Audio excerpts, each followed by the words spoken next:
1 trillion daw ang inaasam-asam na lilikumin eh. So ayun mga idol, bago po natin na panoorin o pakinggan yung kabuuhang sinasabi ni Senador Amy Marcos, grabe mga idol, napakalaking pira po ito kapag ito ay magiging totoo.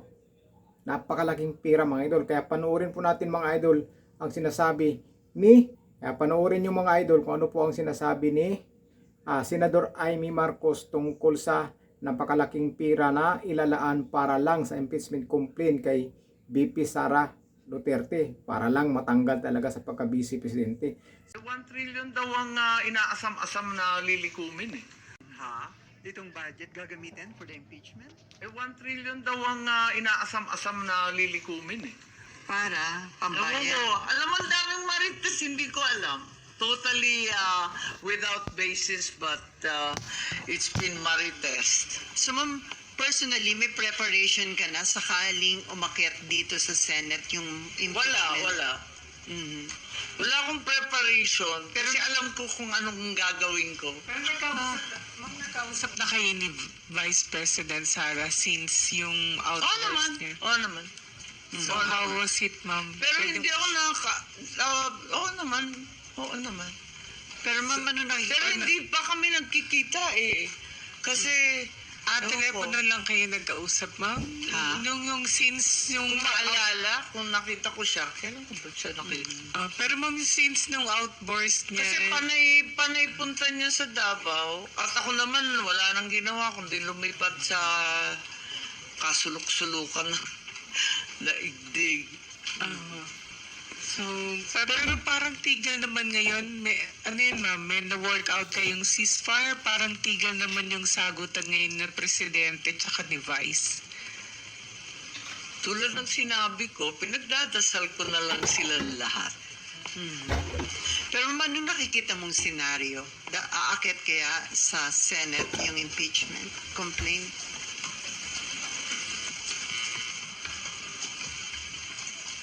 Maraming nagpupumiglas, hindi ba? Pero para sa akin, napakalungkot, napakasama para sa ating bansa. Kadami-dami na nating problema. Hindi ba dapat tutukan na lamang yung bigas, yung mga issue ng kuryenteng sintu-sintu at napakamahal? Hindi ba dapat tutukan na lang natin ang ating mga pobreng mga sundalong hindi bibigyan ng kung ano-anong kailangan nila sa West Philippine Sea. Ang daming problema. Hindi ba dapat tutukan na lang yun? Ba't dadagdagan pa natin?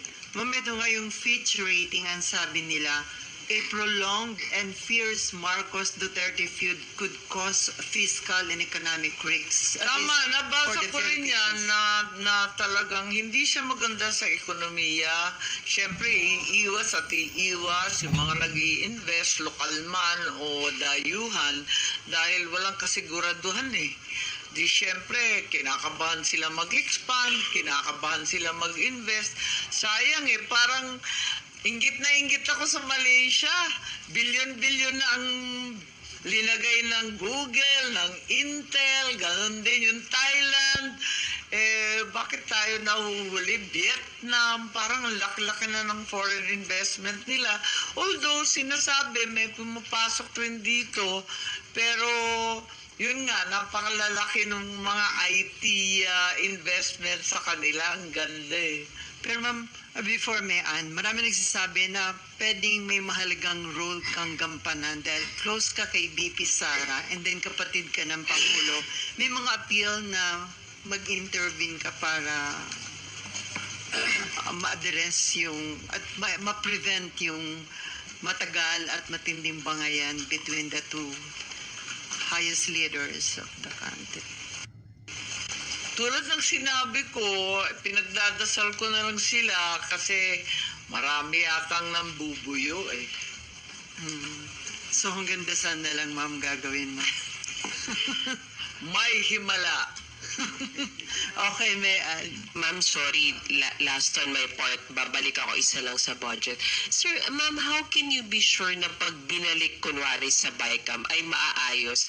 Same members lang naman yung BICAM. So yung nagtutulak ng AKAP, andun din sila, ma'am. And Tama. for sure, di rin naman sila papayag na mawala yun po. I think for that reason,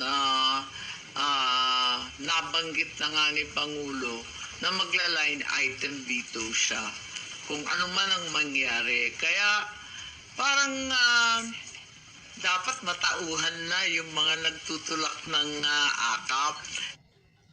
Sinabi na ng ating Pangulo wala yan sa NEP, wala yan sa dating budget. Bakit biglang sumulpot yan?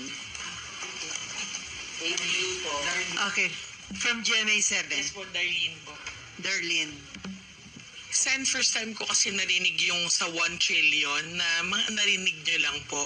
Follow up ko lang kung yung sinasabi Wala, ninyo na chismisan lang yun, na mga narinig ninyo tungkol doon sa allegedly nire-raise Hindi ko nga na alam 1 kung ano trillion yung para sa trillion, impeachment. ilang bang Nakapasok zero yun sa budget?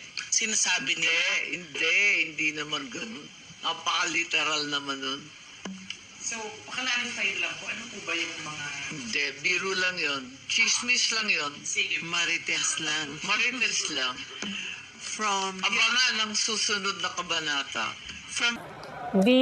So yun nga mga idol. Kapag magiging totoo yung sinasabi ni Senador Amy Marcos na trilyon na pera para lang para sa impeachment ni VP Sara Duterte at matanggal sa pagka-vice presidente, grabe kalaki ng pira na yan mga idol. At saan ba galing ang pira ng mga idol? Kundi pira ng bayan yan. Pira ng taong bayan yan. Yung pira na yan dahil pira ng kaba ng bayan yan. Biruin mo, ibinuto ng 32 million si VP Sara Duterte para maluklok sa kanyang pwesto. Tapos yung 32 million naguhulog yan ng buwis. Tapos yung buwis na hinuhulog nyo, yun din ang gagamitin. Siyempre, kaba ng bayan ang gagamitin nila. Hindi naman gagastos ng sariling pera nila mga yan para lang ma-impeach si VP Sara o sa impeachment ni VP Sara. Pira din natin. Pira din ng taong bayan ang gagamitin para matanggal yung ibinubuto natin sa posisyon na karapat-dapat manungkulan sa atin. Grabe mga idol. Dahil sa pansariling interes, magawa talaga sila ng paraan kahit ubusin pa nila yung pera ng bayan dyan. Matanggal lang si VP Sara Duterte. Ang sabi naman ni Senador Amy Marcos na chismis lang daw yan mga idol. Pero wala pong chismis mga idol na lalabas kung wala pong nakikita o naririnig yan. Mayroon po yan. May lumusot po na nalik po yan siguro. Kaya nakarating sa kanya. Kaya sinasabi lang niya chismis siguro dahil hindi pa daw siya sigurado. Sana nga hindi totoo. Pero pag naging totoo yan mga idol, biruin mo sa laki ng pira ng mga idol. Tiba sila diyan mga idol. Tiba. Talagang gawan nila ng paraan para lang matanggal si VP Sara Duterte. Grabe. Napakalaking pira. Biruin mo, ibinuto natin si VP Sara. 32 million tayo nagbuto sa kanya. Tapos tayong 32 million, naguhulog tayo ng buhis. Tapos yung buhis na hinuhulog natin, nililikom. Ngayon, ang kaba ng bayan naman ang gagamitin para matanggal yung binuto natin. Diba? Ang saklap mga idol, no? Ibinuto natin isang opisyal na nagtatrabaho ng tama. Tapos yung tax ang gagamitin para matanggal yung binuto natin. Ano yun? Di ba mga idol? Wala nang respeto sa mga buto ng tao. Di ba?